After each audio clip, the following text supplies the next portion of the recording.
Vadiwa vateereri ndinokukwazai zvakare pane chino chirongwa Zim Facebook Secrets and Confessions. Ndadzoka zvakare neimwe nyaya ndakatumirwa naHaidhi. Regai ndikuverengere nyaya yaise kutumira kwaakaita. Sistilda makadi yenyu. Ndakumbira musati maverenga nyaya yangu chitupa vigai.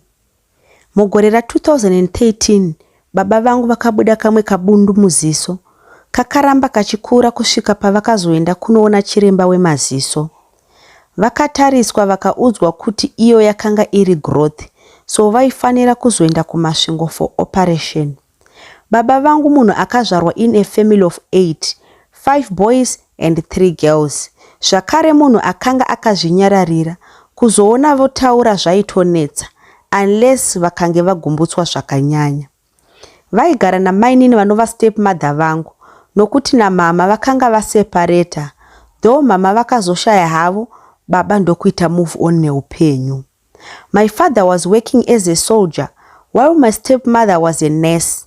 Ini ndakanga ndisingagari navo, ndaigara kwa my guru sister ya mama vangu, so ndaipota ndichishanya here and there.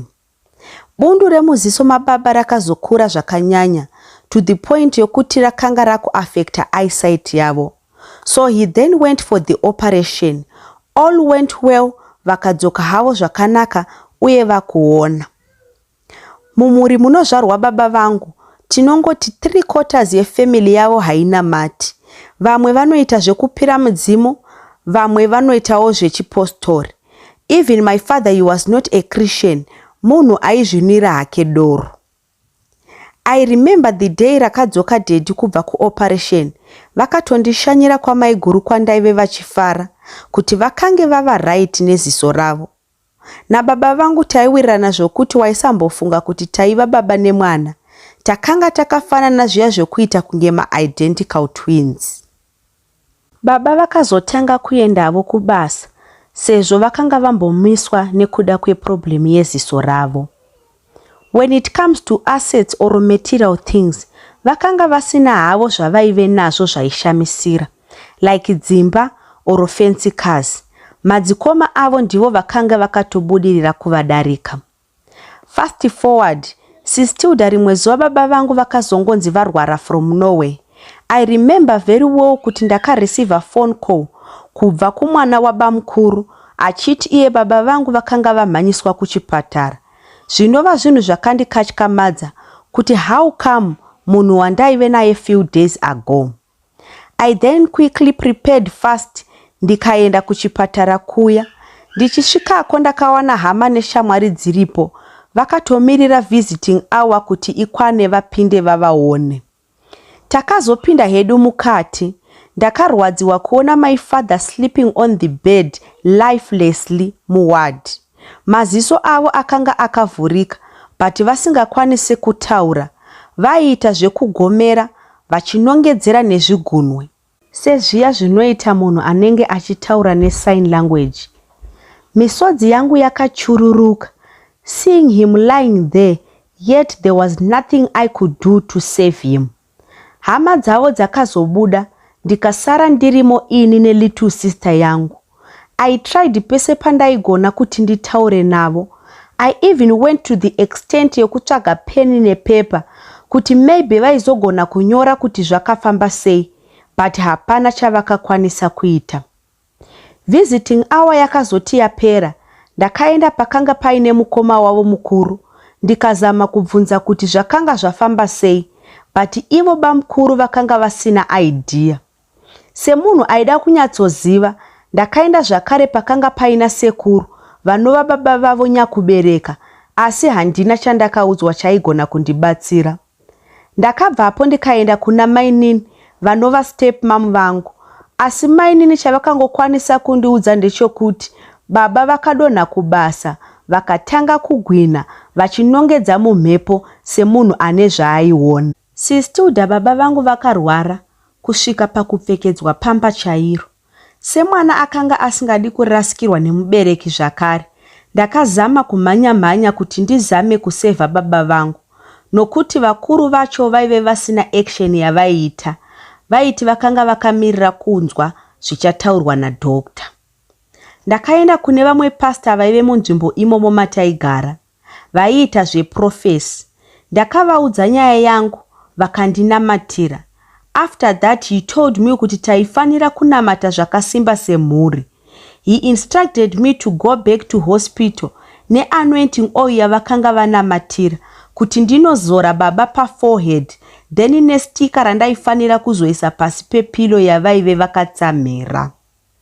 He told me kuti my father was attacked nemaspirits akanga ari very powerful, zvokuti paitoda Mwari vapindire.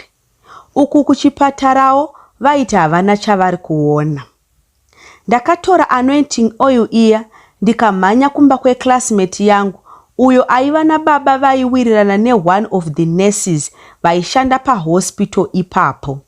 Chinangwa changu chaive chekunokumbira kuti baba vake vandiperekedze, vanondikumbirira kupinda muwadi maive nababa vangu, sezvo ndaiziva kuti ndaisazobvumidzwa kupinda ndega iyo isiri nguva yevisiting hour. Takazobva tese takananga kuchipatara. On our way, mota yataive nayo yakangoputika tayi kudriver's side, zvokuti yakabva yatadza kufamba. Baba vataive navo vakambozama pese pavaigona kuti vatsvake angatibatsira, asi vakamushaya. Ini ndakanga ndisisina kugadzikana, zvokuti ndakafunga kuti zvaive nani ndimhanye ndipedzise rwendo netsoka. Zvisinei pakazongosvikawo imwe mota ndokubva yazotitakura ikanotisiya pachipatara. Tasvika paya, baba veclassmate yangu vakamhanya-mhanya kutsvaka nesi vavaizivana navo. Pasina nguva vakavawana, vakavatsanangura zvataive tafambira. Vakabva vabvuma kutibatsira, vakamhanya nesu kuwadi kuya kwaive nababa. Tichisvika padoo, takapesana nebhodhi yakanga ichipushiwa yemunhu akanga achiratidza kuti afa. Takananga pabhedhi paiva nababa vangu, tikawana pasina munhu, kureva kuti mutumbi watakanga tapesana nawo waigona kunge uri iwo wababa. Ndichiona pasina munhu kudai, ndakabva ndafenda ipapo. Handizivi kuti zvakazofamba sei. Ndakazopepuka tava kumba kwababa mukuru, vanhu vatoungana. Sistilda ndakarwadziwa zvokuti zvakandinetsa kubhiliva kuti baba vangu vakanga vatofa chokwadi. Ndakazviblema kuti I couldn't save my own father. Kocha ndakanga ndakunotsvaka kumba kwababa veclassmate yangu chii? Dai zvangu ndakanga ndaenda ndega kuchipatara, ndisina kudhileya, zvichida ndaigona kuzoseva upenyu hwababa vangu. Oro dai ndakanokumbira nesi, vaigona kuzonzwa tsitsi vakandibvumidza kuti ndipinde. Ndakachema zvokuti ndakazofenda zvakare. Zvinonzi ndakatora time ndisati ndamuka. Pafuneral apa pane chiitiko chandisina kunzwisisa. Zvinonzi sekuru vanovanya kubereka baba vakabva pamba pakanga pakaungana vanhu, vakasiya shoko rekuti vaida kuti mwana wavo azounzwa kumusha kuruzevha, ndiko kwaifanira kuradzikwa mutumbi wake. Ruzhinji rwakatevedzera zvakanga zvataurwa, ndobva tese tasimuka takananga kumusha. Pakanga paine vanhu vazhinji, vekubasa kwababa, vekuchechi kwataipinda, vemunharaunda, zvakare nemashamwari ababa. Vanatete vaive mhiri vakazouyawo. Takazoti tasvika kumusha kuya, ava mambakwedza, sekuru vakatara guva pavaida kuti baba varadzikwe. Izvo zvakaita kuti vanhu vashamisike nechiitiko ichi. Chimwezve, pakaitwa board viewing, sekuru havana kuona mwana wavo.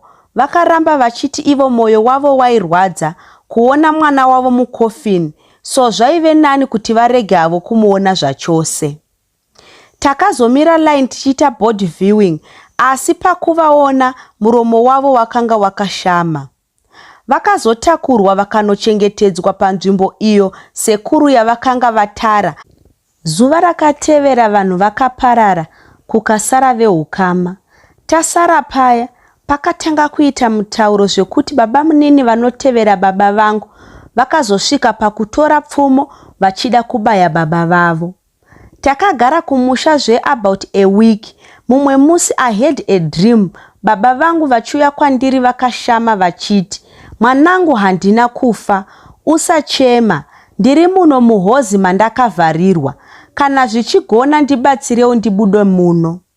The very same day randarota hope idzi, takamuka paguva pavo pakafukunurwa. Strange things kept on happening.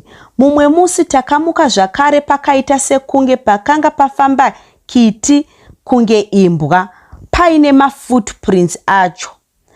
Mumwe musi pakazomuka paine chidhori chakanga chichifema kunge munhu.